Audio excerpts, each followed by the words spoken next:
Manuel, thank you for coming on the show. It's my pleasure. Yeah, Thank you for having me. Not only are you my broker, but I wanted to score extra points with that and having you on. But you have just such a wealth of knowledge that I think the people in the community that we have and that we're building will be privy to, and it would help them to have inspiration, uplift, financial literacy. So let me start off with a few things that I do know, and then you fill in the gaps for me. Sure. Right. So you have the One West Realty.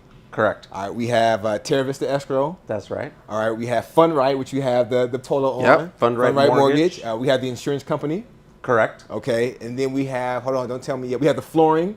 Yes, that your son flooring. Wood flooring that your son helps with. We have the Tara beverages. Tara beverages. That are absolutely delicious. Partner. Yes.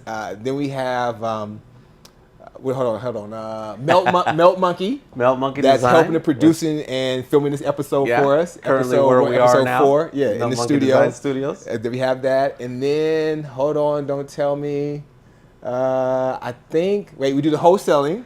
Or flipping. We do flipping, Do the yeah. flips. Renovation Equity Group. Renovation Follow Equity us on Group. Instagram. Okay. And then we'll make sure we tag everything at the bottom once the video is out. Yes. And then, besides being a husband, a father, an uncle, a great person, give me the rest of the businesses that I'm missing. Let me see. I think the only one missing is that we do have a small company that carries a portfolio of rentals. Okay. Whether it be residential, we have corporate residential rental in Las Vegas. Nice.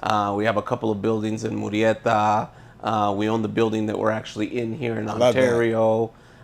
So we have that part of it too, where we manage and manage our own buildings. Got it. Okay, yeah. And then there's 2 more you told me. You're a partner with another mortgage company and real estate That's company. correct. Encore Real Estate, Encore Mortgage in Ontario is our sister company. A good friend of mine, Brian Ruckner, runs and operates that office, and I am a partner there. Good deal. Okay. Yeah, so overall, my wife and I are either partners, sit on the board of directors, or some percentage holder of at least 10 to 11 different corporations. Woo. Yeah. Wow. So you brought up your wife. How long have you, because this is something I think is very important in business, right? And even dating and just trying to maneuver and become successful, because you always hear where you want to have, any successful man needs a good woman by his side. Tell me, how long have you been married? I agree with that. As he should, right? I have been married for 8 great years. Okay, I love it. Together for 10. Wow. And I definitely owe a lot of my inspiration and my movement of becoming a serial entrepreneur to my wife. Beautiful. They push a lot on you. I'm sure. And she sees me bigger than I think I really am. That's the blessing. That's a blessing. That's the blessing. Absolutely. Part, yeah. Because sometimes even in what we don't see in ourselves, other people see it. Correct. And if you can have that person as your best friend and marry them, that sky's the limit. For sure. Yeah. So I think a little ego kicks in too, and I feel that if my wife says that I can do it, I kind of have to do it. 100%, yes. Because I want to make her proud of me and make her like, see, I told you I could do it. Yeah, and prove a point. Yeah. Like, I got this. So the beginning of our entrepreneurship actually came because of her wanting her own escrow. Okay. So I married an escrow officer. Okay. Wanted to make sure my deals closed early. And you got bonuses, right? Yeah. That works. So I wanted to make sure that my deals closed early, married an escrow officer, and a few years into that, she said, look, it's always been my dream to own my own escrow. I love it. And I said, well, hey, let's make that dream come true. I love that even more. To do that, you have to get a broker's license. Right. Because that's the easiest escrow to open, is a DRE sponsored escrow. Okay. Now we hold a DBO sponsored escrow, so we could do anybody's escrows. So we've evolved from that even. Okay. And that just led to, well, if I'm going to have a broker's license and escrow company, I might as well have a real estate company. I've been a realtor for 21 years. Okay, good. I might as well have a mortgage company. I've been a mortgage loan officer for 21 years as well. Okay. And I said, well, let's just do it. I guess if you're going to do it big, right. Don't do it at all. It was like the domino effect. It 1, was. 2, 3, 4, 5, 6. Correct. So now with that, in the words of the immortal Biggie Smalls, more money, more problems. So how does that work for you? I mean, because people see, as you and I both know on social media, they see the glam. I have this, I have that, but they don't know that I have to pay. I gotta get some extra paper for the copier, and the rent or the mortgage is due, and I need to pay the light bill. How does all that work for you as far as the entrepreneurship? Well, I mean, that is the most stressful part of entrepreneurship. And you're right, people just see the overnight success that we post on social media, Right. Facebook, Instagram. I'm a very big Facebook user. Okay. I have been since I started my own broker practice. That's 7 years ago now. Oh, wow. This month, 7 years ago. And we grew our brokerage from maybe 5 people to over 100 in Wow. just 2 years. I love that. And it was all social media based, advertising, raising the flag that we're here, Right. what we have to offer, who we are, and that helped us grow a lot. Good deal. So Yeah. navigating back through the growth, how do you handle the flip side of it that people don't see on Instagram? Balancing the books. People think we were talking earlier off camera. We were talking about the Instagram has the real estate starter package, right? Where they have the Gucci belt and the Gucci shoes and the Versace jacket, but they don't realize, we made $10,000-$12,000, but you have to pay taxes, and they don't put that Correct. tax. So how do you handle that part of the entrepreneurship? That I think is important for people to know. I think the most important part is developing your team. Okay. As an entrepreneur, most of us are good at one thing, and that's holding a team together. Right. Coming up with those extravagant ideas, Right. implementing them, not being afraid to do them. But a lot of times we're not good at the actual task. Right. So getting a real estate manager, mortgage manager, escrow manager, accounting department, compliance department, those were all really important, and doing them really early on was very important in the growth of our businesses. I love it. Because without the team, it wouldn't work. As Right. a matter of fact, as you know, across the office wall in our office, 40 feet across, it says teamwork makes the dream work. And that's true. And that's 100% true. That's true indeed. Couldn't do it without them. So now with that being said, that's going to lead me into this segment. You work with a lot of your family. That's correct. Right. So half time I want to choke my brother, let alone work with him, right? But you work with your sister. I work with my your sister, wife. my wife, You have your nieces. 2 of them. To your nieces, you have your childhood friend from elementary school. Elementary school. Vincent. So tell me about that. How is it that because sometimes when things happen, you're working and you're the boss, and they're like, to hell with you. I used to change your diaper. People can get real crazy in a heated argument. How does that balance work out for you? To add to that list, my oldest son. Okay. One of my nephews. Okay. So yeah, there's a lot of family involved, and we spend a lot of time together. I think me and my wife calculated the other day that we spend about 20 hours a day together in either the same room or the same location for the last 10 years. That's a lot. But that also brings you closer too. It brings us closer, and I think what helps is everybody respecting everybody else's position. Okay. So I take the position of CEO across most of the companies that we own. Okay. And my wife carries the position of vice president across all of the companies that we own, and then everybody else under that. And I think everybody respecting their position is good. Got it. It helps a lot, including my wife. So we might not be having a good day at home, but as soon as we walk through those doors, it turns into CEO and VP. Got it.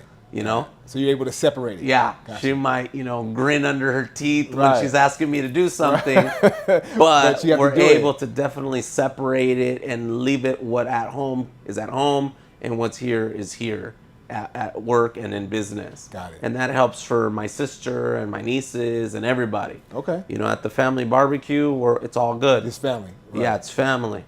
And we might argue there. We might have not been on the best track there, but we've been able to leave that there. Gotcha. Yeah, not bring it into our work environment. Now, speaking of businesses, a lot of the family works here, but you also have your son who runs the wood flooring company. So tell us a little bit about that company and how he went from college into running that for you. So Wood Flooring More, formerly Empire Flooring and Molding in Ranch Cucamonga. Okay. So we bought a pre-existing business. That's always good. Right at the time where the gentleman that owned it wanted to retire, and there was a difficulty getting product in from the ports. Oh, wow. So we purchased this business last July. Okay, right. Actually at the opened end a of the pandemic. Yes, correct. Yeah. Actually opened a handful of businesses during the pandemic. Okay. Which is another story. But we bought this there. We were able to get a really good price for it because of that. Okay.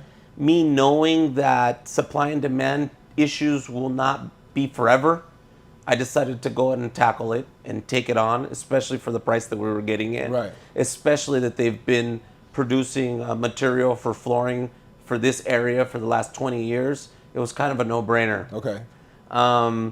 The reason I didn't pull a trigger on it earlier because I didn't have anybody to fill the position of operations manager. Got it.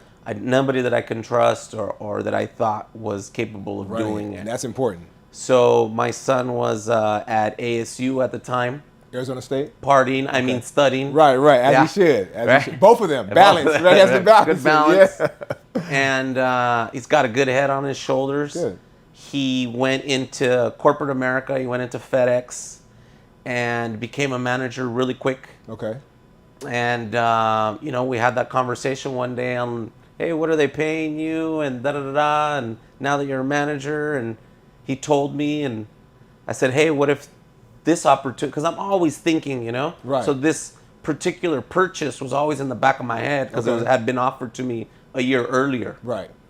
So bringing that up at a conversation at a dinner, as a matter of fact, I said, hey, well, what if I bought this business and you ran it? Right. And you take your manager skills that you learned here and apply them there. Nice. Well, I don't know if I can do that, and blah, blah, blah. It took a little bit of convincing just because, having to move back to California and all that good stuff. He was in Arizona. He was in Arizona. Okay. He had already made a life there. Gotcha. He was already living there. Right. I had a job.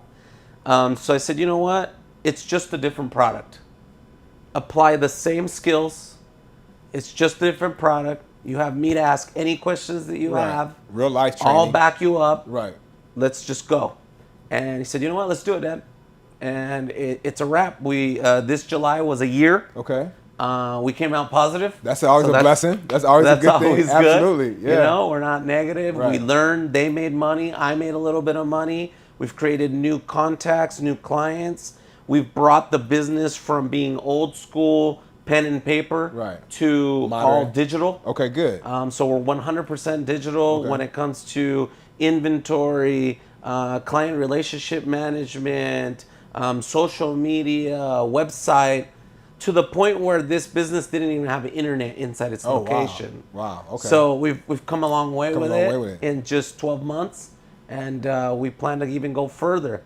It's called Wood, Floor, and More for a reason. Got you. So the N more is coming. Right. Yeah. Right. So we'll add another product that will fit well with our product.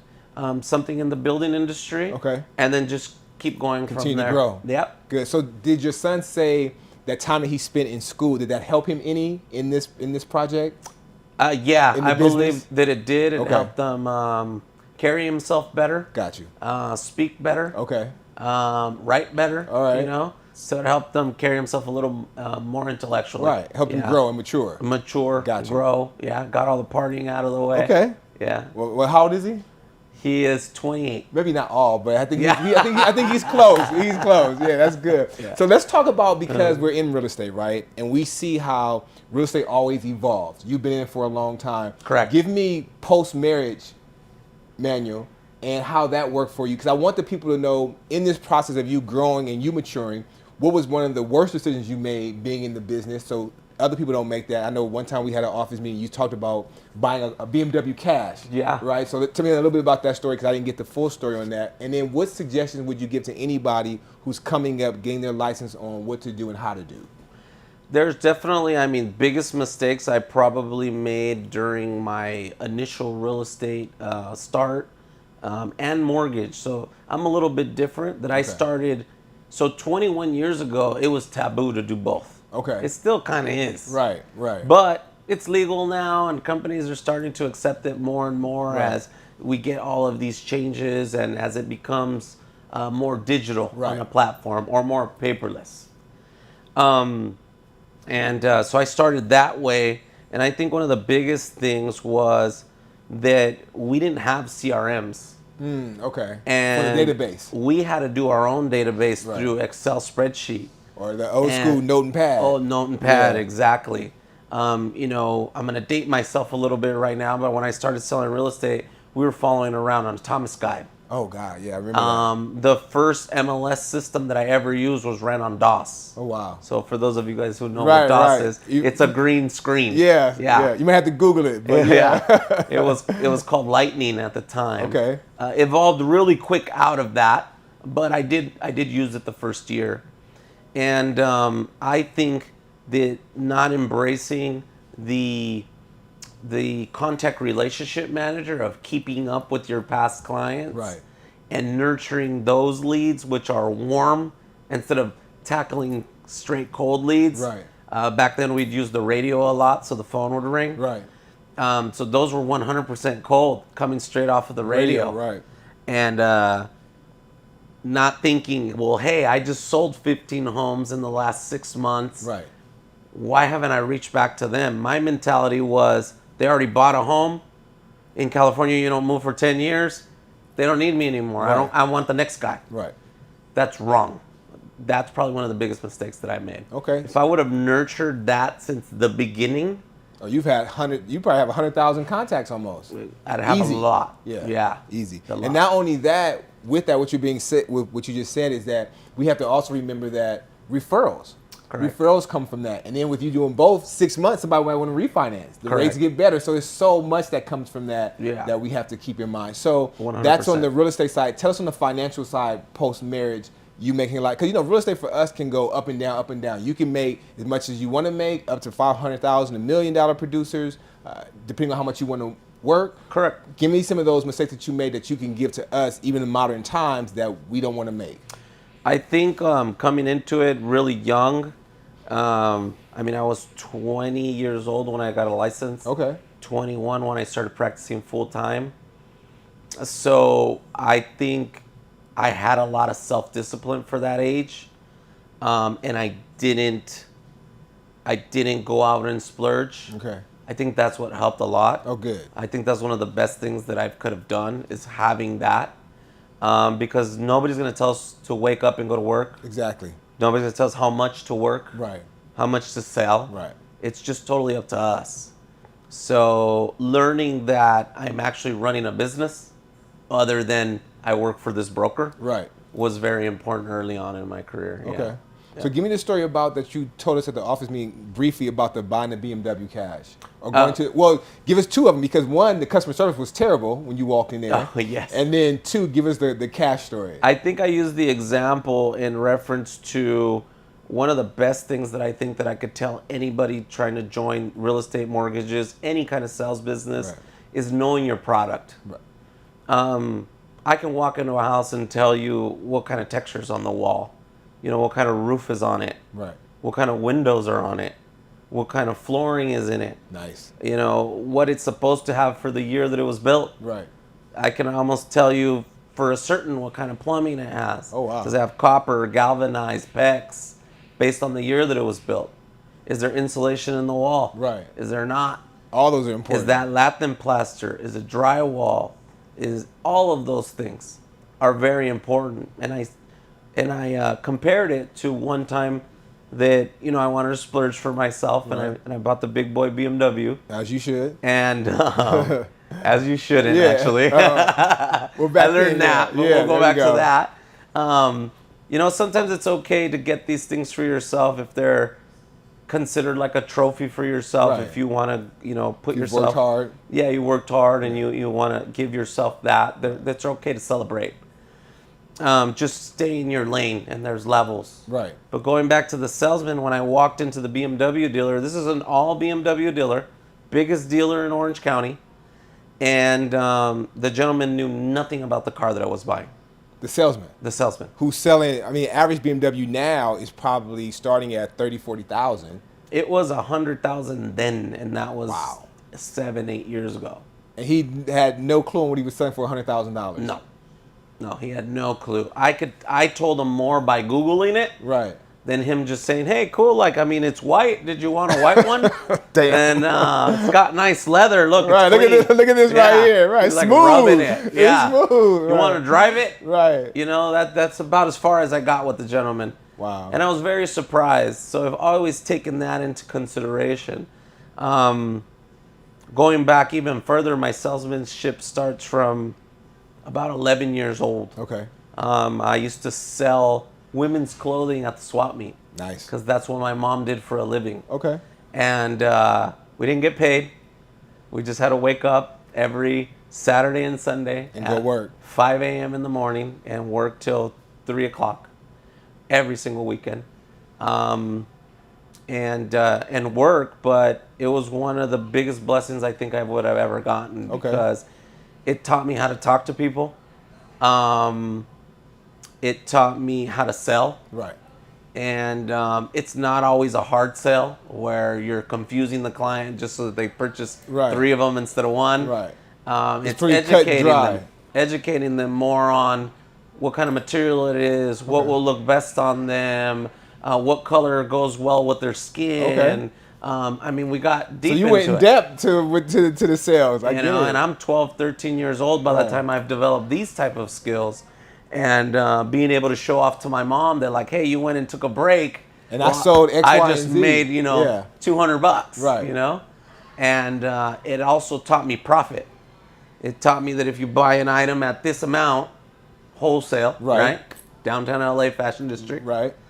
And then you brought it to the market, you could sell it for this much. Okay. That markup in the middle was called profit. Right. And that was for me and to run my business.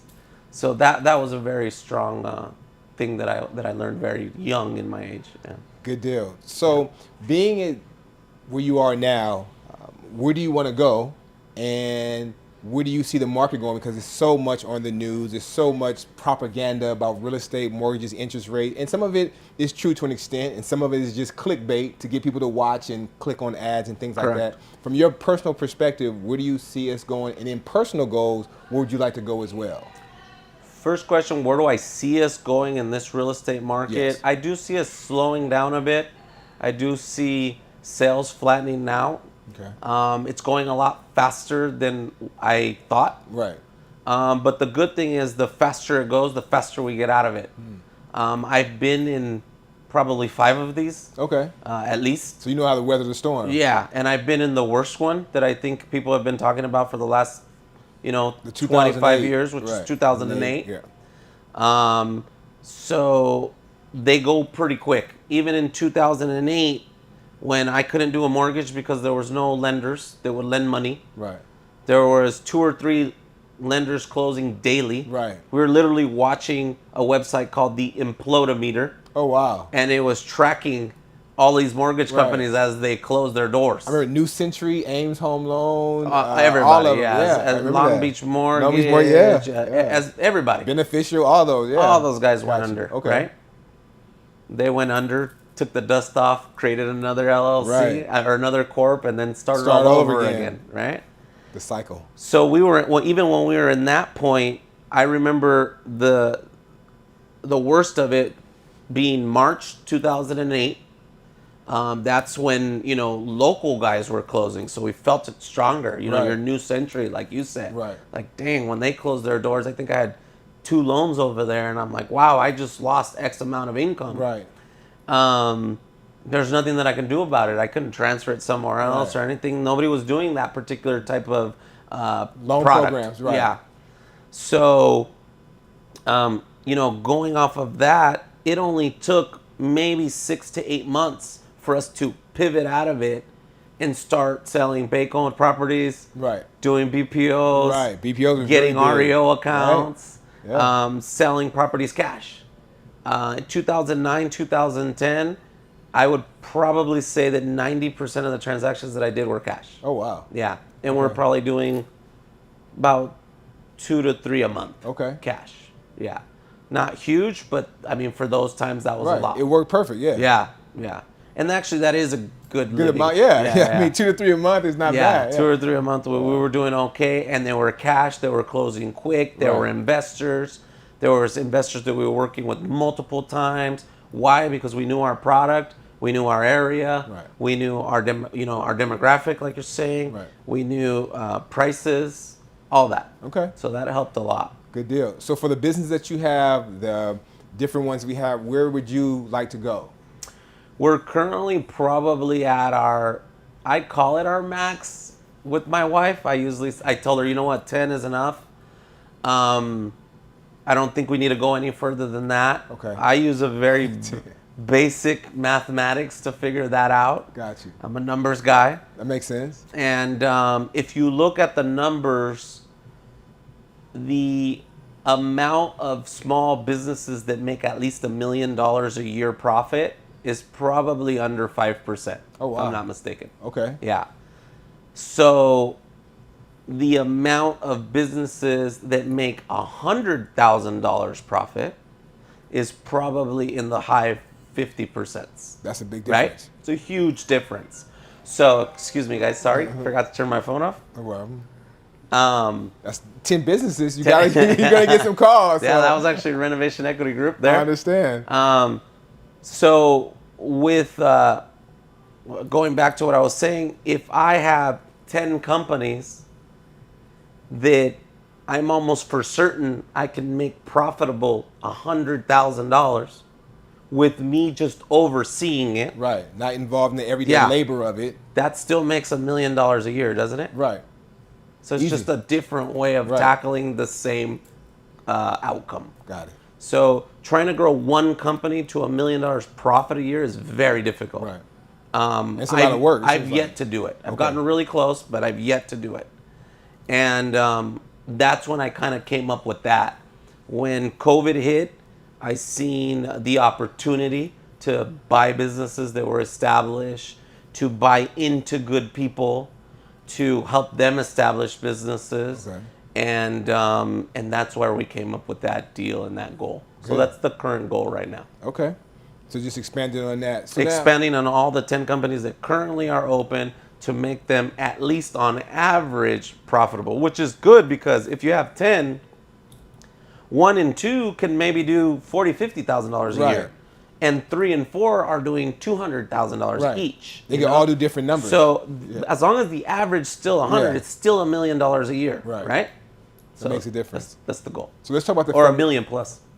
Million plus is Yeah. always good too. Yeah. So let's talk about the family a little bit. Yeah. So how many children do you have? I have 4. 4. Okay. So you 2 boys and girls. Give us the breakdown. Okay, I have 3 boys and a girl. Wow. Yeah. Okay. That's good. Yeah. And married 8 years. You said 8 years, together yep. 10. Together 10. Yep. So as far as a family, and you already have one of your sons in the business. Correct. Where do you want in a business? Yeah. in a business? Where do you see the other children going? Do they want to join the business? Do they want to do their own thing? How do they feel about that? My other son totally dropped off. He's like, no, I want have nothing to do with the family Okay. business. My daughter is going to school for nursing, so Nice. she wants to be a nurse. Okay. I'm already planting the seed. You need to own your own medical practice. Got you. So a clinic. Right. Something small, like, the Hispanic clinics, once you get all this experience and you're there. Got you. My youngest son is only 8. Okay. So he's just living been life right saying now. He's going to be a real estate broker since he was in preschool. Nice. So I kind of embedded that in his Okay. head. He's been on site at our office and on flips with me and things since he was born. Okay. So it's kind of like in his blood. Right. Right. He's been around for so long. He's been along for so long. He says real estate broker and an architect. Okay. Those go hand in hand. He likes to Yeah. draw. I told him that if he draws it, Daddy could build it. Right.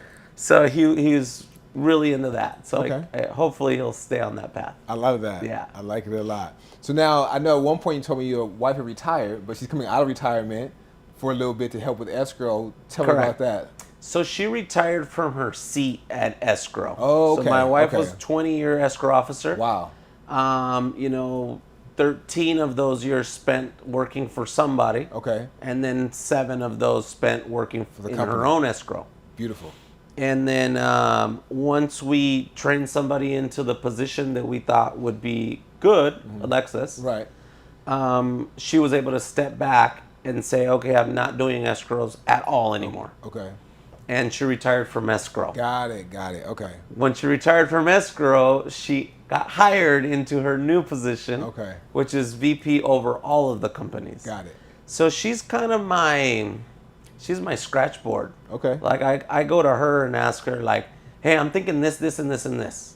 And she's got a really good feeling for, no, you're fucking crazy. Right. In those we words. don't have enough money to do Right, that. right. Or that's a good idea. I think that we should maybe expand on that a little bit more. And I let her have that because every time I've asked, it's worked. And that's a good balance too. Yeah. Right? Because sometimes you go to people, not just your wife's relationship or friends, and they're yes people. Oh yeah, it could be the worst idea. Like, oh yeah, that's good. You know, like the guys they always say, who wants to be a rapper? How's that sound? Oh man, that's fire, but it's trash. Like, Yeah. tell them the truth. But Be having honest. that balance in business makes a good deal. Like you just said, it's worked out for you. It's worked out. So now she takes that position. She is coming back to her escrow seat to fill a leave of pregnancy. Right. For our good friend and worker Alexis. Yeah, she'll be gone. And but that's it. Okay. Once she comes back, she'll once again put her hat back on The for VP. VP. Well, actually, right now she'll wear them both. Okay. And then it's a more of a relaxed thing. Running an escrow desk is very time consuming, and it has you at that desk and at that phone and Right. at that email It's always a schedule. all day, every day. Right. Because the deal always had to close yesterday. Right. Right. And it's always escrow's fault. Right. So it's it's a very heavy position to carry. Right. So she'll back out of that Okay. and then just go back to 100% overseeing all the companies with myself. Good deal. Sounds like a very good Give her a little more time. a good nucleus of everything being put together. So I want to end with the company that you have to get the name of it, but the flips that you do. Yeah, and Renovation Equity Group LLC on IG, on Facebook, on YouTube. then- right. We will put all of that so you can follow them all. And then I want to be able to talk about the flips, how they're going previous, and then where you see them going. Do you Okay. think they're going to be more wholesales? A lot of people right now, from what I'm hearing, investors are buying and holding, trying to wait this thing out. And I know you just mentioned previously, the faster we go through it, the faster we get out of it. Yep. What are your thoughts with the flipping market right now? In the flipping market, so just a little background, I started flipping in 2010. Okay. So 12 years ago. Oh, wow. We flipped not a lot to the standard of some of the flippers that Right. I know. I mean, some guys do what I've done in 10 years in a year. Right. But we've done just shy of 100 flips. Okay. So we know our way around a piece of property. We know how to get in and out. We know which ones to buy, which ones not to buy. Having a background in real estate and mortgage helps a lot Right. because we understand the dynamic of the market. We understand demand. Right. We That's understand comparative market analysis to the point where I could probably do the appraisal for it. Oh, wow. That's so. Because- So when you go into a property, you already pretty much know, I'm going to need $20,000 for this. This is my ARV, and if it's worth it or not. I no longer get quotes to do estimates, and I'm usually within, I would say, $10,000 to $15,000 on budget. Okay. Yeah, so we just leave ourselves that little gap Right. and run with it. Got you. We have a lot of people on salary now, and a lot of repeat subcontractors that we use. Okay, good So deal. with that being said, I see the market for us. If you bought these properties prior to Inflation Friday, which was last Friday, week. right, it was last no, Friday. the Friday Or before prior. last, right. So if you brought it I like that Inflation Friday. That's a good one. I stole that. Yeah, that's a good one. I watched I the like- podcast this morning Right. from Barry Habib, one of the guys I love to follow in Okay. reference to economics and real estate trends. And if you bought it prior to that, you want to get it off your books as soon as possible. Okay. Because in the last 2 years, we were buying a lot of property with a smaller margin so that we could keep our money going. Got you. We're blessed to be able to almost do all of our flips with our own money. Okay, good. So we don't You have to borrow hard money or anything we like do periodically, Okay. but let's say out of 5 projects, maybe 1 will be hard money. that? Oh, that's not bad. Okay. 4 will be full cash. So it keeps the carrying cost down and allows me to be more aggressive on purchase, which we Right. needed. Right. but gives me a smaller margin. Okay. So But you're doing 3, 4, 5, 6 a month. That helps. You know, what turn the them over. problem now is that if I bought it past last Friday, Right. is that I could lose 10%. And if I lose 10%, I'm probably losing half of the money that I would have made, if not maybe all of the money that I would have made. Right. So getting those off of our books right now is very important. Okay. You know, even if we break even on them, it's okay. Bringing all the money back in-house and sitting cash heavy. Okay. Right now, high recommendation for everybody in our industry to sit cash heavy, sit FICO ready, Right. and sit loan ready. Cash heavy, FICO ready, and loan heavy. Loan heavy. Okay. Because you want to make sure that your hard money guys are there waiting for you. Right. So with hard money, the cool thing about it is you can get pre-approved for a certain amount of money, and it's just sitting there waiting for you. Right, exactly. You like with some of my guys, they have $5 million. Manuel, these are your $5 million. Use them as you wish. You still have to go through an underwriting process, Right. but it's only 1 week long, and you can close in 2. Got you. So you want to have your hard money guys ready, you want to have your cash ready, and you want to have your FICO score ready. Got it. Because there will be opportunity that comes from this, right? I think the old saying is, if there's blood in the streets, there's money to be made. Right. It's unfortunate, But it's the reality that we're in right now. but it's the reality that we're in. Right. So I think that we're not going to see a crash like 2008. There's no reason for it. Right. Unless this goes a little bit bigger than the United States, then maybe.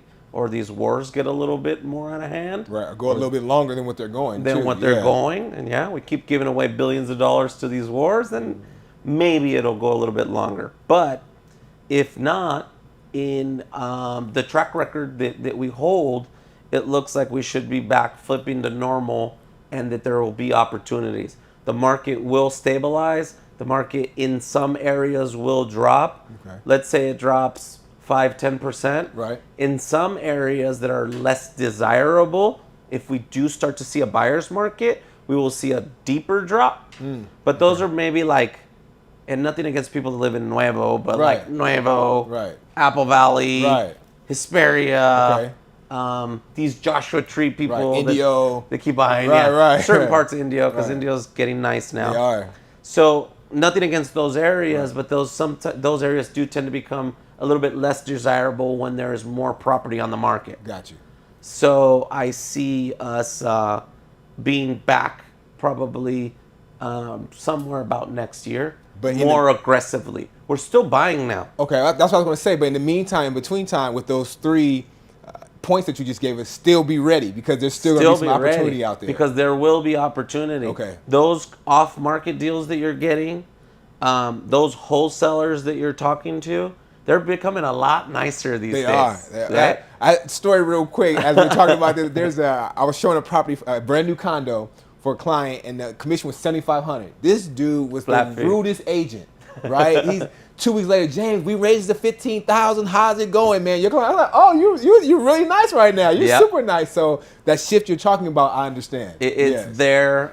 It's not in every place. I Right. mean, you try to go buy a house in Altaloma, good luck. Right. Right? But you try to buy a house maybe in South Ontario and you have Yeah. a little bit better chance, Exactly. right? Exactly. So inventory's starting to come out more and those opportunities will be there more. Wholesalers won't be taking as big as chunks. Right. They know as well that when they're underwriting deals that they have to factor in a 10-15% decrease in value Right. just in case. Something Because goes wrong. if not, a smart investor is not going to buy it. Exactly. Yeah. Exactly. So you have to Yeah. be mindful of that. So you got to be mindful of that. Okay. So deals, I mean, I could easily see deals even coming at 50 cents on the dollar, back to old school. Yeah, We're back to the buying them basics. Yeah. We're buying them in 11 and 12 and things like that. Also, getting a little more with experience in flipping comes other avenues that you can take. So it's not Okay. just buying the home, remodeling and putting it on the market. It's buying the home and getting its best use. Got you. So Give us an example of that. I talked about Ontario. Right. We're in Ontario. It's our home city for our office. There is a lack of inventory and there's also a lack of newer homes. So if I could remodel a home from 1950s Right. and add an ADU to it, Oh, yeah, that's accessory dwelling unit, Right. we have a lot of homes in Ontario that have detached garages, and they happen to be in the back. Right. So it's the best position for an ADU, Right. or a JADU when they're attached. So I think getting more creative on that front Okay. is better too. We're adding an ADU probably to every other flip that we're currently doing right now. Okay. Just because the return on investment is a lot bigger. Better. Yeah. What about buy and hold? Buy and hold as well. Okay. I believe in getting your active income up before you get your passive income up. Gotcha. Because let's say you just started in investing, you have $100,000, and you go buy a home and you do the Burr model on it, right? So it's buy, rehab, rent, refinance, Right. repeat. Okay. So if you do that, well, there goes all your money. Right. So In that time span, yeah. in that right. one time span, so it's Yeah. going to take you a while to get the next one. Right. That has to go up in value. You got to refinance and cash out again. Right. And then maybe take that money over along with other money that you've earned from wherever it is that you got this money. So take that 100,000, stack it, let it grow, and then get your passive income. Correct. Gotcha. You know, maybe Okay. that $100,000 gets to $500,000, Right. $750,000, Right. $1 million through flips. Right. And then you go into a hybrid model of that, which is some flips, some buy and holds. Oh, got you. Buy and holds don't work for every property. Right. Every property that I've ever flipped is not a buy and hold. Right. Because of the margin. If the margin is only 10-15%, that's not a good buy and hold. Right. If it's 30%, that's a good buy That can and work hold. for you, right? Yeah. Right. You got a little That's bit more usually the there. rule of thumb is about 30%. Okay, good deal.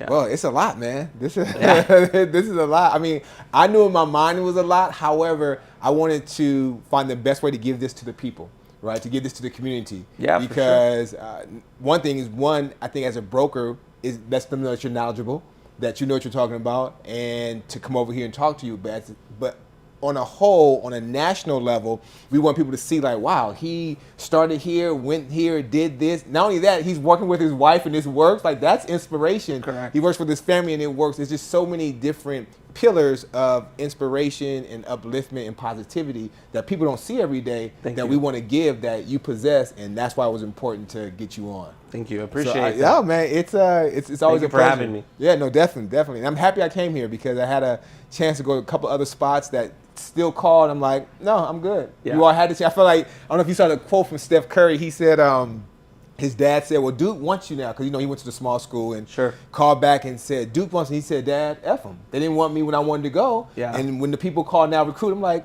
F them. You didn't want me when I wanted to go, so Yeah. I'm happy where I am. Now So- I'm doing numbers where I'm at. Yeah, exactly. And all of a sudden I'm on your radar, Right. right? Yeah. Not only on our radar, you see that we're coming up and doing things, and Yeah. now on these different platforms. So, we're good.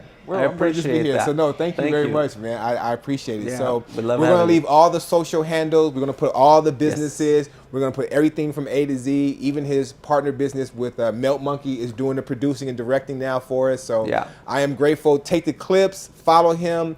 Ask him questions, do whatever you need to do, but at the end of the day, this is a true entrepreneur and family man, and you can see it all, and thank you again. Thank you. Good deal.